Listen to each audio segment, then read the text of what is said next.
Life After Prison. By Silencio, Kabanata 231. Sa sandaling sinabi iyon, itinaas ni Severin ang kanyang paa at itinutok sa isang bahagi ng katawan ni Rufus. Nakita ito ni Rufus at natakot sa ginawa. Nangangatol ang kanyang mga paa at tuluyang bumagsak sa lupa na parang nakaluhod. Severin, nagkamali ako. Hindi ko na uulitin. Patawarin mo ako. Kaya kong sampilan ang sarili ko. Pakiusap ay huwag mo akong sasaktan. Ayokong mawala ang pagkalalaki ko. Ang babaeng kayakap niya ay matagal nang nakatago sa malayo at nanginginig sa takot. Hahaha, sampilan mo sarili mo. Hindi ako interesadong makitang sinasampal mo ang sarili mo ngayon. Napangisi si Severin at sinabing, ngayon mo lang gustong lumuhad ako at dinilaan ang sapatos mo ha. Sa tingin ko ay maaari mong subukan iyon. Didilaan ko. Natakot talaga si Rufus. Sa isip niya, naisip niyang si Severin ay isang demonyo na nangahas na gumawa ng kahit ano. Hindi kailanman mabangkarot ang isang pulubi. Kung may ginawa man si Severin sa kanya, hindi pa rin sulit kung nagpadala ang kanyang ama ng taong pumatay kay Severin pagkatapos noon. Kung tutuusin, isa siyang anak mayaman. Mas mabuting mawalan siya ng mukha kaysa ng kanyang pagkalalaki. Hindi mabubuo ang buhay ni Rufus kung hindi niya maaalis si Severin. Walang pag-aalinlangan, agad niyang dinilaan ng ilang beses ang sapatos ni Severin. Lubos na naiinis si Severin na makitang talo si Rufus. Umatras siya ng 2 hakbang at nakakadiri niyang sinabi. Kalimutan mo na iyon. Hindi ko na kayang tignan ang itsura mo ngayon. Talunan. Alam mo ba ang iyong lugar kapag sinubukan mong nakawin ang aking babae mula sa akin? Sa iyong panaginip. Sa tingin mo ba karapat-dapat ka kay Dayan? Diretso pagkatapos nun, naglakad si Severin paalis nang hindi lumilingon. Walang magawang bumagsak si Rufus sa sahig at pinunasan ang pawis sa noo. Ang tagal niyang bumangon. Ang una niyang ginawa ay ang pagsaway sa mga bodyguard na iyon na masakit pa rin. Sino bang nagsabi sa akin na malakas kayo? Mga kataas-taasang mandirigma o isang katulad nito. Mga tanga kayo. Hindi ba kayo nahihiya na hindi kayang talunin ng 6 sa inyo ang isang lalaki? Mr. Rufus, hindi naman sa hindi kami malakas. Pero masyadong malakas ang lalaking iyon. Batay sa kanyang husay sa pakikipaglaban, tiyak na naabot niya ang antas ng Grandmaster. Naniniwala akong lampas na siya sa level 1. Baka level 3 siya o level 4 na Grandmaster. Sinubukan ng isa sa mga bodyguard na ipaliwanag ang sitwasyon. Anong ibig mong sabihin level 3 o level 4? Wala akong alam dyan. Labis na ikinagalit nito si Rufus pagkatapos ng nangyari. At kahit na siya ang young master mula sa isang second-tier upper class na pamilya at siya ay napahiya ng husto. Sa kanyang pananaw, ang dahilan ng kahihiyan ay ang mga bodyguard na iyon ay walang silbi. Wala siyang ideya o kaalaman kung si Severin ay isang Grandmaster o isang mandirigma. Sinubukan pang magpaliwanag ng isa pang bodyguard. Mr. Rufus, ang Grandmaster ay isang malakas na presensya. Malamang nakakaunti lang ang mga Grandmaster sa lungsod na ito. Ang mga tagapag-alaga sa pamilya ay umabot lang sa antas ng Grandmaster at sila ay isang makapangyarihan pag-iral. Kumunat ang noo ni Rufus. May 4 na tagapag-alaga sa kanyang pamilya at gumastos sila ng napakalaking halaga para kumuha ng mga tagapag-alaga. Maging siya ay walang kapangyarihang utusan silang gumawa ng anuman. Ang mga tagapag-alaga ang namamahala sa kaligtasan ng kanyang pamilya. Sa madaling salita, kikilos lang sila kapag nasa buhay o kamatayan na sitwasyon ang kanyang pamilya. Sa katunayan, ang kanyang ama ay may malaking paggalang sa mga tagapag-alaga at siya ay nakipag-usap sa kanila sa isang lubhang maingat at magalang na paraan. Ang punto ay hindi naisip ni Rufus na napakalakas na tao ni Severin. Mr. Rufus, iminumungkahi ko na huwag mo nang guluhin si Severin sa hinaharap. Magkakaroon ka ng maraming problema kung sasaktan mo ang isang Grandmaster. Sabi ng isang matandang bodyguard matapos mag-isip. Napaawang ang bibig ni Rufus at galit na sabi. Kalokohan. Dinilaan ko ang sapatos niya ngayon lang.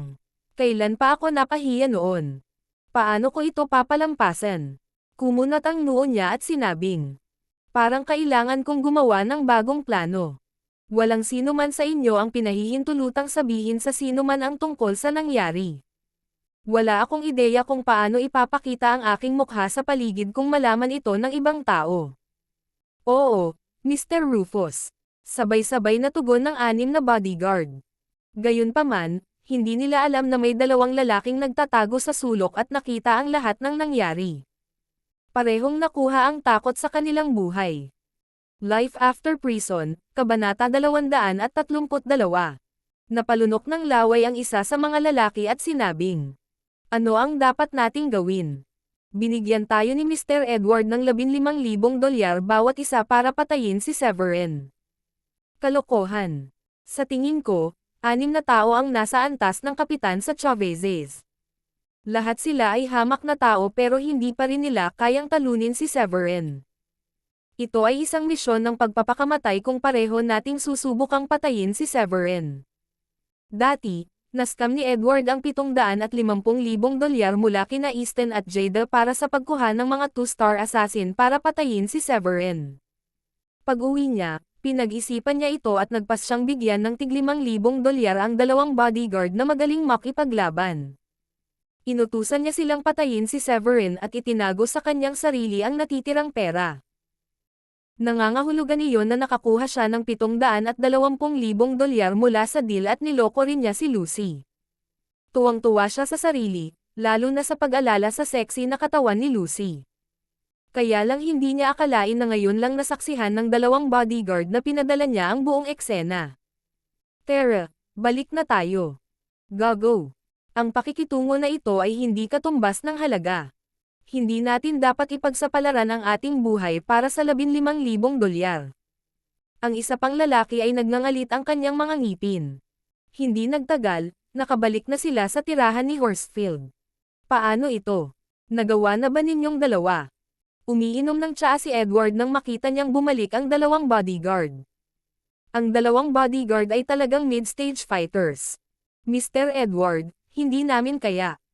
Masyadong makapangyarihan si Severin," sabi ng isa na may malungkot na mukha.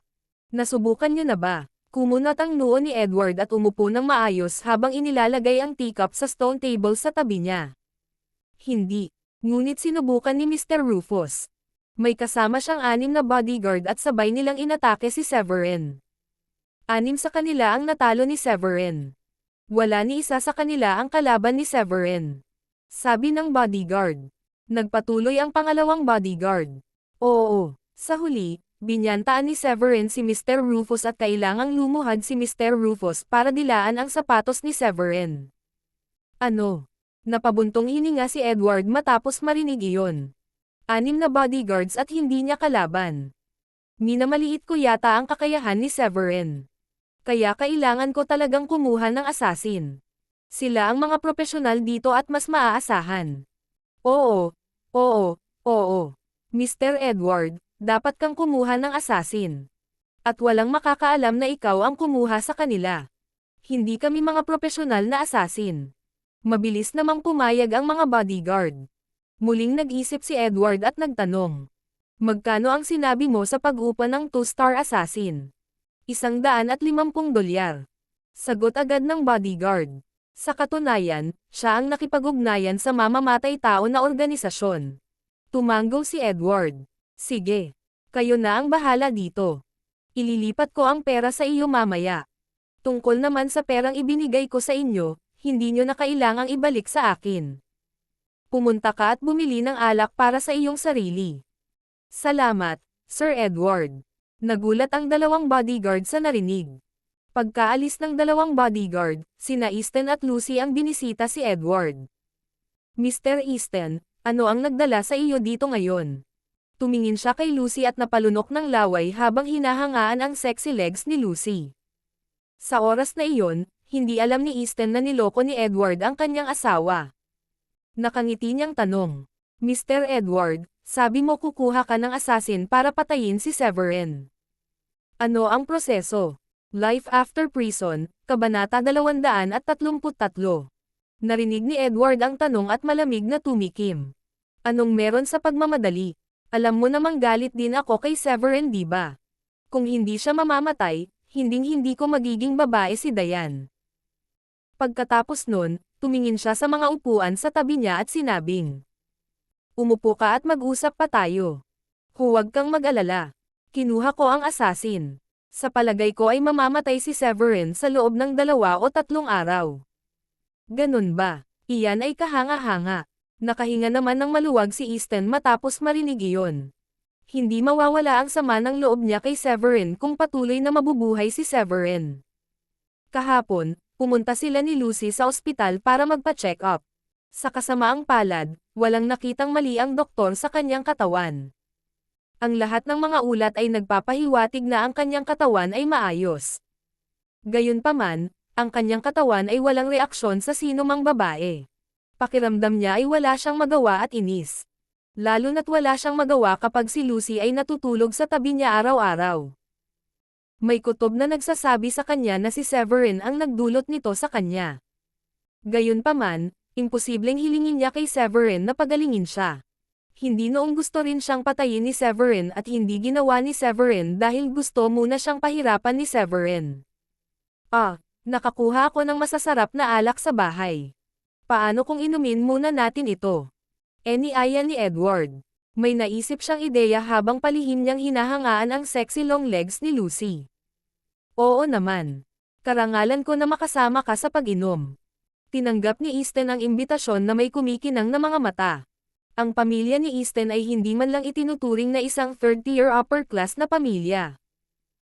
Kung mapapaboran niya si Edward, maaaring may pagkakataon na makapaglaan si Edward at ang kanyang pamilya ng ilang pagkakataon para sa kanyang pamilya sa hinaharap. Sa sandaling ang kanyang pamilya ay tumataas, may pagkakataon na ang kanyang pamilya ay makapasok sa mundo ng mas mataas na uri ng pamilya. Sa kabilang banda, mukhang nag-aalala si Lucy. Mabilis na nagtungo ang tatlo sa isang sala sa ikalawang palapag. Inihain sa kanila ang ilang side dishes na kasama ng alak. Paano na? Hindi masama, tama ba? Masayang tanong ni Edward kay Easton. Oo, mabuti naman. Hindi araw-araw makakainom ako ng ganoon kasarap na alak. Napangiti si Easton. Magaan ang pakiramdam ko kapag namatay na si Severin. Isinusumpa ko siya tuwing nakikita ko siya. Sinira niya ang kasal ko at ginawa niyang tanga ang pamilya ko. Ang aking mga magulang ay nakakaramdam ng sobrang kahihiyan sa bawat oras na kailangan na nilang lumabas. Natigilan siya saglit bago nagpatuloy. Hiniling pa nga nila sa akin na itigil na ang panggugulo kay Severin dahil natakot sila nang malaman nila na may mabuting relasyon si Severin sa mga Longhorn. Kalokohan. Paano ko hahayaan itong palampasin ng ganoon kadali? Wala akong pakialam. Dapat ko siyang patayin. Hahaha. Wag na natin pag-usapan yan. Kailangan mong magtiwala kung gaano kahusay ang mga assassin na iyon. Natatawang sabi ni Edward. Tara, uminom ka pa ng madami ngayon. Isipin ito bilang isang paunang selebrasyon para sa tagumpay. Nagpatuloy si Edward sa pagbuhos ng alak para kay Easton. Makalipas ang ilang sandali, nakainom na si Easton ng higit sa dapat. Si Lucy ay umiinom lang ng maliliit na higop paminsan-minsan. Sa tulong ng alak, inipon ni Easton ang kanyang lakas ng loob. Mr. Edward, balita ko may proyekto ka sa hilagang bahagi. Nagkataon, ang pamilya ko ay nasa negosyo ng bentilasyon ng hangin. Natigilan si Edward. Oh, yung proyekto. Maraming tao ang gusto nito. Pupusta ako na ang iyong pamilya ay ang pinakamahusay sa industriyang ito. Nagpalit siya ng tono at sinabing, ako ang namamahala sa proyektong ito, ang ibig kong sabihin ay walang magiging malaking problema kung nais ng iyong pamilya na makibahagi sa proyekto ng bentilasyon ng hangin. Maaari kong ibigay ang proyekto sa iyo, ngunit dapat mong ibaba ang 3 baso. Isa lang. Oo naman, gagawin ko iyon. Maraming salamat. Bagamat natutuyo na si Easton at nahihilo. Okay lang sa kanya na uminom ng 3 baso kung kikita siya ng malaking pera pagkatapos niyang makuha ang proyektong iyon sa kanyang kamay. Ito ay nagkakahalaga ng pag-inom para dito. Easton, hindi ka na dapat umiinom. Malalasing ka. Life After Prison, Kabanata 234. Alam ni Lucy na may mali at sinubukan niyang hikayatin si Easton. Halatang sinusubukang lasingin ni Edward si Easton. Ano ba ang alam mo? Ito ay sa pagitan naming mga lalaki. Huwag kang makialam. Saway ni Easton. Hindi na siya makikinig kay Lucy pagkatapos maalis sa isip niya ang alak. Galit na galit si Lucy ngunit wala siyang magawa. Mr. Edward, kailangan mong tandaan ang sinabi mo kanina. Sa pag-iisip tungkol sa bentahe na maaaring makuha ng kanyang pamilya, ininom niya ang 3 baso ng sabay-sabay. Pagkatapos noon ay hindi na niya ito napigilan at nagtungo sa banyo para samuka. Pagbalik niya, lasing na siya. Huwag kang mag-alala, Mr. Easton. Papauwiin ko kayo sa inyo ng aking lalaki mamaya. Napangiti si Edward at napagtantong nakasandal ang ulo ni Easton sa mesa. Maya-maya, ginamit niya ang kanyang kamay para itulak si Easton at natuklasan niyang nakatulog si Easton. Mr. Edward, nasaan ang bodyguard mo? Maaari mo bang ipadala ang 2 lalaki upang tumulong sa pagdala kay Easton? Dapat na kaming umalis. Masyado na siyang nakainom. Paumanhin sa ginawa naming gulo sa iyo. Awkward na ngumiti si Lucy at gustong umalis agad sa lugar na iyon. Ngumiti ng mahina si Edward. Oh, bakit kailangan magmadali? Nakalimutan mo na ba kung gaano kabaliw ang nangyari noong isang araw? Hihihi, na-miss kita. Halika na, tara na sa kwarto ko. Hindi, Mr. Edward, hindi ko kaya. Natakot si Lucy. Tumayo siya at nagsimulang humingi ng awa ng mahina. Mr. Edward, iba ngayon. Humihingi kami ng tulong sa iyo para patayin si Severin kaya ako. Ano ang pinagkaiba? Lumapit si Edward at hinawakan ang palso ni Lucy. Naglakad siya papunta sa kwartong ito at hinayla si Lucy kasama niya habang nagbabanta siya. Pag-isipan mo. Kung sasama ka sa aking kwarto, ibibigay ko ang proyekto kay Easton. Siya ay kikita ng malaking pera mula doon. Sa tingin mo ba ibibigay ko lang sa kanya ng walang kapalit? Mas mabuting isaalang-alang mo ito ng matalino. Inisip ni Lucy ang pera at kung gaano kawalang kwenta si Easton. Sinigawan pa siya nito kanina lang. Isang mabigat na desisyon ang ginawa niya at tumanggo. Sige. Ngunit kailangan mong magmadali. Ayokong malaman ni Easton kapag nagising siya. Bakit takot na takot ka? Hindi na siya madyay gising sa sobrang daming ininom niya. Huwag kang mag-alala. Sagot ni Edward. Pagkatapos noon, dinala niya si Lucy sa kwarto. Maya-maya, mahinang umuungol si Lucy sa kwarto. Ipinagpatuloy ni Easton ang pagtulog sa mesa. Makalipas ang kalahating oras, nauhaw siya kaya nagising siya para kumuha ng tubig. Sobrang sakit ng ulo niya na parang sisabog na. Hinaplos niya ang kanyang ulo at tumingin sa paligid para madiskubreng wala si Lucy at Edward. Nakakunot ang noo niyang narinig ang ilang ingay mula sa silid. Pumunta siya sa kwarto at narinig niya ang boses ni Lucy. Hinawakan niya ng mahigpit ang kanyang kamao at nagngangalit ang kanyang mga ngipin. Ang diablo sa kanyang isip ay humiling na sipin at buksan ang silid at patayin si Lucy. Gayunpaman, umatras siya na parang manok dahil alam niyang nasa loob si Edward. Walang pagpipilian, bumalik siya sa mesa at nagpatuloy sa pagtulog. Buti na lang mabigat ang ulo niya at mabilis siyang nakatulog. Life After Prison, Kabanata 235. Nang magising si Easton sa pangalawang pagkakataon, makalipas ang 2 oras. Sa pag-alala sa nangyari, galit na galit siya na gusto niyang patayin si Lucy. Bastos talaga ang babaeng yan. Alam kong hindi siya mapagkakatiwalaang tao. Ang lakas ng loob niyang lokohin ako. Talagang hindi ito isang bagay na madaling bitawan ni Easton. Bukod dito, ikinonekta niya ang lahat at naunawaan kung bakit patuloy siyang pinainom ni Edward. Sa ilang sandali, ang motibo ni Edward ay lasingin siya at matulog kasama ang kanyang babae.